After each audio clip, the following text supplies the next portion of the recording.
Hello everyone. मेरा नाम है प्रियांश द्विवेदी और आज आपके लिए एक बड़ा ही अच्छा और प्यारा सा इंटरेस्टिंग क्वेश्चन है। किसी ने पूछा है कि उनको 1 CR का टारगेट कॉर्पस जो है वो बिल्ड करना है। उनके पास टाइम 3 सालों का है और वो सैलरीड पर्सन है। उनकी सैलरी काफ़ी अच्छी है और उनकी मंथली सेविंग भी बहुत अच्छी है और साथ में वो रिस्क काफ़ी ज़्यादा ले सकते हैं क्योंकि उनकी बैंक एफडी में 2 CR पहले से ही है। तो अब हम लोग एक बार हमारी स्क्रीन पे चलेंगे, देखेंगे कैलकुलेशंस और उस कैलकुलेशंस के अकॉर्डिंग हम ये जानेंगे कि क्या सर अपना टारगेट पूरा कर सकते हैं या फिर नहीं। तो चलिए चलते हैं हमारी स्क्रीन पे और डिस्कस करते हैं सवाल को। तो गाइस हम लोग आ चुके हैं हमारी स्क्रीन पे और हमारी स्क्रीन पे सबसे पहले हम लोग क्या करेंगे, ये जो क्वेश्चन है इसको एक बार डिस्कस करेंगे। तो इन्होंने बोला है I need an advice, I am looking to build 1 CR corpus over next 3 years।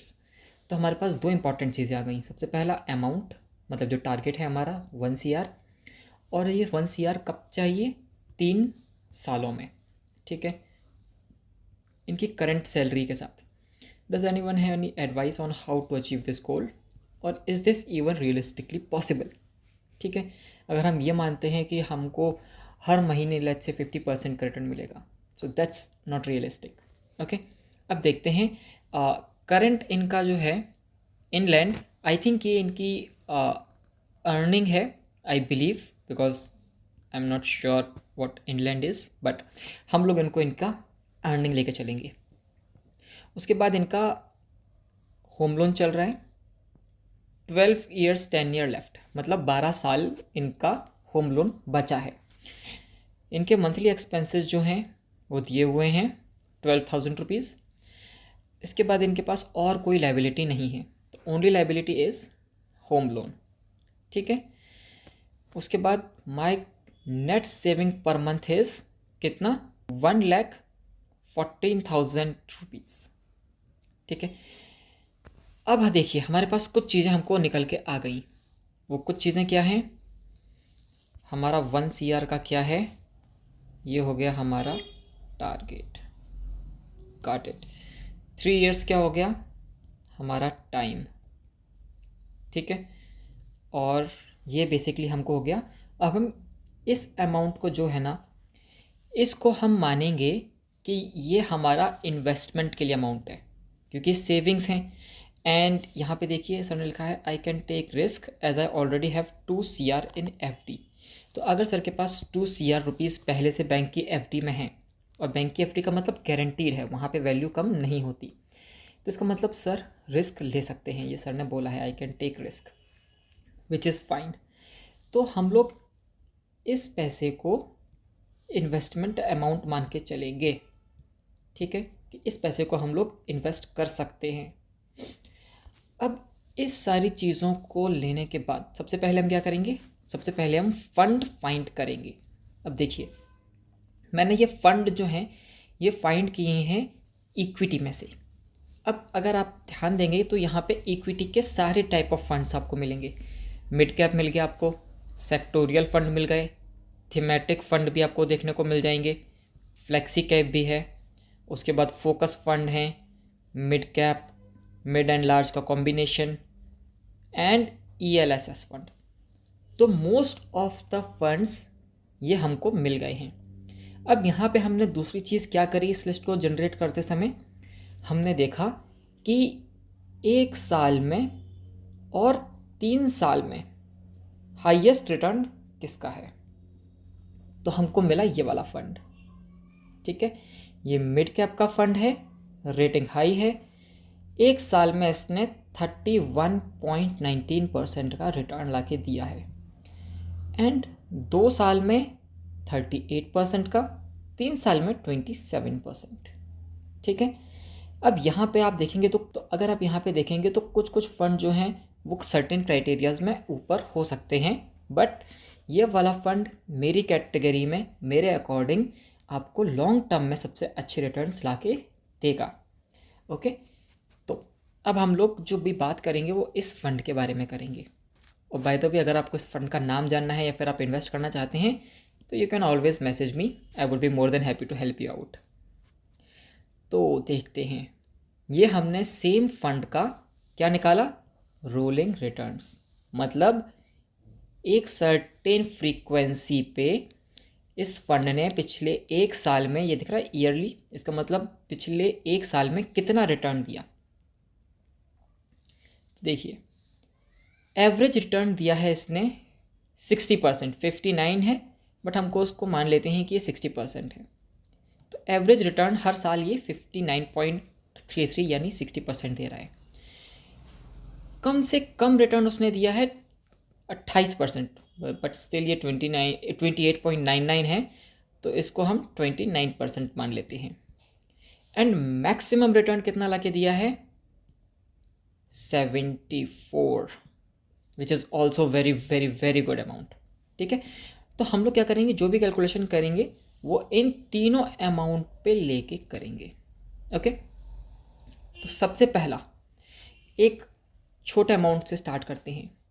ये सिप है, इसका मतलब मंथली पैसा कटेगा, ये देख रहे हैं, per month, SIP amount per month. Okay, तो यहाँ पे हम पहले कम पैसे से स्टार्ट कर रहे हैं, विच इज़ 50,000। टाइम हमको पता है 3 ईयर्स। अब यहाँ पे हम 3 रिटर्न पे कैलकुलेट करेंगे। कौन कौन से हैं वो 3 रिटर्न, सबसे पहला this one, number 2 this one, and number 3 is this one. Okay, so 50,000 for 3 years grow करेगा कितने परसेंट पे, 29% पे। ये अज्यूम्ड है, गारंटीड नहीं है। तो हमको पता चलेगा कि हमारा अमाउंट जो है वो इंक्रीज़ होकर कितना हो गया, वो इंक्रीज़ होके हो गया हमारा 27,30,651। अमाउंट जो भी है वो यहाँ पे आप पॉज करके वीडियो को पढ़ सकते हैं, बट 27 लाख हमको यहाँ पे मिल गया। तो यहाँ पे लिख देते हैं इसको 27 लाख। ओके, फिर देखते हैं कि अगर हम सेम 50,000 रुपीज़ को यूज़ करते हैं बट जो हमारा रिटर्न है उसको 29 से इंक्रीज़ करके हम कितना कर देते हैं, उसको हम कर देते हैं 59। बाकी सारी चीज़ें सेम है, अमाउंट सेम है, टाइम सेम है, बट इंटरेस्ट बढ़ गया, हमारा जो रेट ऑफ रिटर्न है। तो हमको ग्रो करके पैसा कितना मिलेगा, तो हमको मिलेगा 39 लैक्स। ओके, पहले कितना था 27, अब कितना हो गया 39। सेम 50,000 को करके एक और कैलकुलेशन करते हैं। ओके, 50,000 3 ईयर्स, दोनों चीज़ें सेम हैं। रिटर्न इज़ इंक्रीज टू 74%, हमने इंक्रीज़ कर दिया रिटर्न। तो अब हमारा जो ग्रोथ है या फिर पैसे की जो फ्यूचर वैल्यू है वो कितनी हो गई, 47 लैक्स। ओके, तो आप देखेंगे कि जैसे जैसे हमारा रेट ऑफ रिटर्न बढ़ता जा रहा है वैसे वैसे हमारा पैसा भी ज़्यादा ग्रो कर रहा है। ठीक है, स्टार्टिंग हमने कितने से करी थी, 27 लैक्स से, फिर 39 लैक्स एंड फिर 74 लैक्स। बट यहाँ पे हमारा जो टारगेट है वो टारगेट अचीव नहीं हुआ। तो क्या हम टाइम बढ़ा सकते हैं, नहीं। क्या हम हमारा पैसा बढ़ा सकते हैं, बिल्कुल। तो सेकेंड हम कैलकुलेट करेंगे ऑन 80,000। अगेन सेम तरीका है, 80,000 रुपीज़ हैं, 3 साल के लिए हम इन्वेस्ट करेंगे। एज्यूम रेट ऑफ रिटर्न हम पहले केस में मानते हैं 29%। अगर 29% को मान के चलते हैं तो हमारा पैसा कितना ग्रो होगा, 43 lakhs. Okay, next case scenario, again same 80,000 rupees, 3 साल के लिए ग्रोथ रेट मान के चलते हैं 59%। इन दैट केस हमारा पैसे की वैल्यू बढ़ के कितनी हो जाएगी, 63 lakh rupees. Okay, and last but not the least हम बात करते हैं हमारे थर्ड केस के ऊपर, विच इज़ अमाउंट हमारा सेम है 80,000, टाइम हमारा सेम है 3 years, but assume rate of return बढ़ गया हमारा 74%। इस केस में क्या हुआ, हमारा पैसे की वैल्यू कितनी हो गई, 75 लाख रुपीज़। तो अगेन अगर हम हमारा रिटर्न्स चेंज नहीं कर सकते तो हमको हमारा अमाउंट बढ़ाना पड़ेगा। बट इस केस में भी हमारा जो टारगेट है वो टारगेट अचीव नहीं हुआ है। अब एक बार हमारा टारगेट एक बार दोबारा से देख लेते हैं, राइट। तो टारगेट हमारा कितना है, 1 CR। तो 1 CR अभी हम लोग अचीव नहीं कर पाए हैं। स्टार्ट किया 27 लैक्स, फिर 39 लैक्स और 47 लैक्स। ये हम 50,000 रुपीज़ पर मंथ के इन्वेस्टमेंट की बात कर रहे हैं। फिर हमने हमारा पर मंथ इन्वेस्टमेंट बढ़ाया 80,000, तो हमको रिटर्न कितने मिलेंगे? 43 लैक्स, 63 लैक्स एंड 75 लैक्स। हम काफ़ी क्लोज आ चुके हैं। ओके, अब हम बात करते हैं अगर हम 1 लाख रुपीज़ इन्वेस्ट करते हैं तो क्या होगा। तो देखिए, अगर हम 1 लाख रुपीज़ इन्वेस्ट करते हैं, 3 ईयर्स के लिए करते हैं और रेट ऑफ रिटर्न मान के चलते हैं 29%, तो हमारा पैसा ग्रो के कितना हो जाएगा? 54 लैक्स। सेकेंड केस एक बार देखते हैं, क्योंकि ये 29% पे था, अब थोड़ा सा रेट ऑफ रिटर्न बढ़ाते हैं। देन अगेन सेम चीज़, 1 lakh rupees for 3 years, assume rate of return increase कर देते हैं 59% पे, तो हमारा पैसा कितना हो ग्रो होगा? 79 lakhs, very close. Okay, now अब हम बात करते हैं थर्ड केस सिनेरियो की, जहाँ पे हमने क्या किया, जहाँ पे हमारा अमाउंट था 1 lakh, time 3 years, assumed rate of return हमने इंक्रीज कर दिया कितना? 75%। तो यहाँ पे हमारा पैसा कितना निकल के आ गया? 95 लैक्स। अब 95 lakhs is very very very close to 1 CR। अब इस केस में भी हमारा 1 CR का टारगेट अचीव नहीं हुआ है, करेक्ट, लेकिन हम इसको बहुत इजीली अचीव कर सकते हैं। कैसे हम इसको अचीव कर सकते हैं? स्टेप अप SIP से।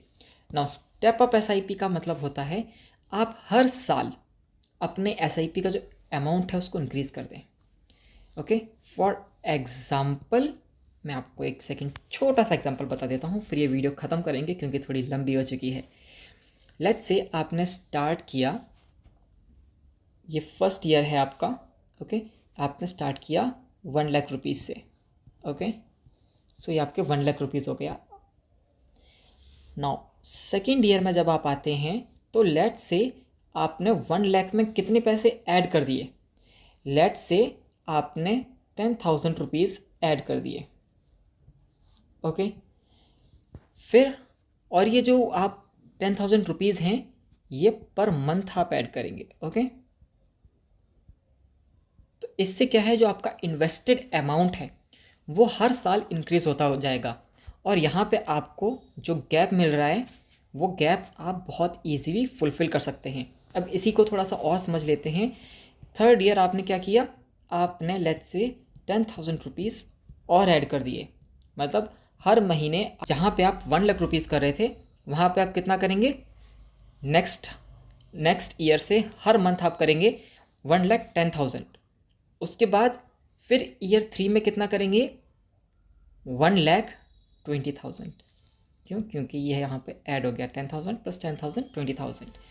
तो इस तरीके से आपका जो गैप यहाँ पे अमाउंट मिसिंग है, उस मिसिंग अमाउंट को आप बहुत ही इजीली इन्वेस्ट कर सकते हैं।